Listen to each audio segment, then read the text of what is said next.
I'm going to show you every single setting you should check and change on your Android phone before you travel, especially if you're traveling internationally.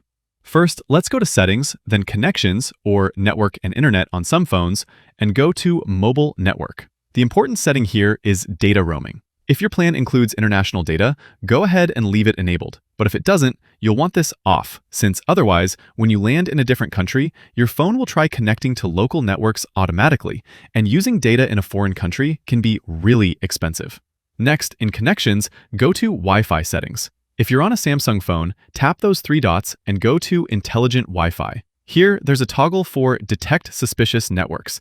Make sure that's turned on. With this enabled, your phone will notify you if it detects suspicious activity on the current Wi-Fi.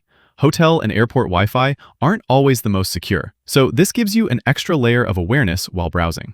Next, let's go to Settings, Location, then Location Services. There's a toggle here for Wi-Fi scanning and Bluetooth scanning. These improve location accuracy, but when you're traveling and surrounded by a lot of devices and networks, having these on can drain your battery. So if you want to maximize battery life, I'd turn these off. On the security side, go to Settings, then Google Services, then All Services, and scroll down to Personal and Device Safety. From there, we'll go to Theft Protection. Or if you're having trouble finding this, just use the search and type Theft Protection. These are important and can help if your phone gets stolen. Theft Detection Lock uses motion sensors to detect if your phone gets grabbed and someone runs off with it. It locks the display automatically in response. Offline Device Lock locks your screen if your phone stays disconnected from the internet for a while. Since usually, when someone steals a phone, the first thing they do is turn off mobile data or Wi-Fi so it can't be tracked. This makes sure the screen locks regardless, so they can't use the phone. Another one worth considering, go to Settings, Notifications, then Lock Screen. Here, you can change the style of notifications shown on your lock screen. If you don't want strangers potentially seeing things like two-factor authentication codes or banking alerts while your phone is locked, you can switch to a more minimal notification style, or disable lock screen notifications altogether. You can also control this on an app-by-app basis in the App Notifications menu, and hide notifications when your screen is locked.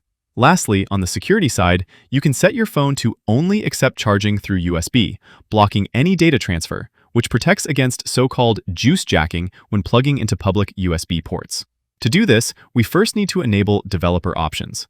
Go all the way down to the About Phone section in Settings, then Software Information, find the build number, and tap it 7 times. Authenticate with your PIN, and developer mode will be enabled, adding a new Developer Options menu to your settings. From there, use the search bar and search USB. Scroll to find Default USB Configuration, tap in, and change it to Charging Only. Now, when your phone connects to a USB device or port, it'll only draw power. No data transfer will happen at all. A few more quick ones. Go to the Find Hub app, or download it from the Play Store if you don't have it. Then find your device, go into its settings, and make sure it's allowed to be located. This way, if your phone gets stolen, you can track it through Google's Find My Device system. Next, go to Settings, Connections, and make sure Wi-Fi calling is enabled. This lets you make phone calls over Wi-Fi instead of racking up international rates on your regular plan. If you think you'll need maps, open Google Maps and search for the area you'll be visiting. Let's say Rome, for example. Tap More and download an offline map for that area.